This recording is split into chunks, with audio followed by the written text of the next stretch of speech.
వీళ్ళు అరెస్టులు కేసులు పెట్టేటప్పటికి వైసీపీ వెనకాల తిరుగుతున్నారు వాళ్ళు చచ్చినట్టుగా గ్రామంలో కూడా. ఇంత మొన్నటిసారి వాళ్ళు వదిలేశారు వాస్తవంగా జగన్ మమ్మల్ని పట్టించుకోలేదు. అదే చంద్రబాబు గారు అయితే వాళ్ళకి అదేది ఇసుక అమ్ముకోవడానికి పర్మిషన్ ఇస్తాడు, మందు అమ్ముకోవడానికి పర్మిషన్ ఇస్తాడు, బెల్ట్ షాపులు పెట్టుకోవడానికి పర్మిషన్ ఇస్తాడు. అలాగే గ్రౌండ్ లెవెల్లో పనంతా కూడా వాళ్ళ కార్యకర్తల చేతనే అయ్యేటట్టు చూస్తాడు. అదే జగన్ వచ్చి మనల్ని అందరినీ పక్కన పెట్టేసి అధికార యంత్రాంగంతో పని చేయించుకున్నాడు, ఆయనకు బుద్ధి చెప్పాలి అన్నటువంటి ఉద్దేశంతో వీళ్ళందరూ కూడా జగన్ వదిలేశారు.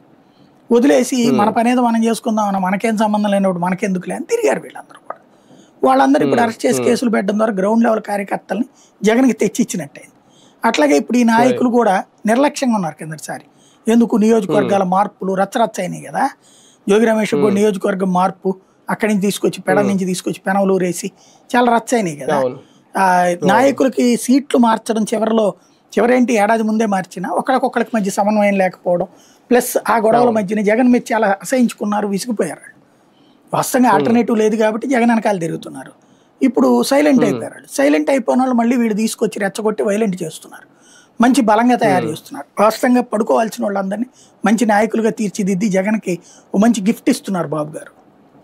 భయపడి పారిపోయే వాళ్ళు ఉంటారా? ఆల్రెడీ కొంతమంది ముందే అది ఆ బ్యాచ్ వెళ్ళిపోయింది. మళ్ళీ ఇప్పుడు వాళ్ళని కూడా ఎతికెతికి పట్టుకుంటున్నారు కాబట్టి వాళ్ళు ఇక్కడికే వస్తారు కదా, మళ్ళీ ఏడికి పోవాలి అంతేనా, వెనక్కి రావాల్సింది. అంతే. Right right.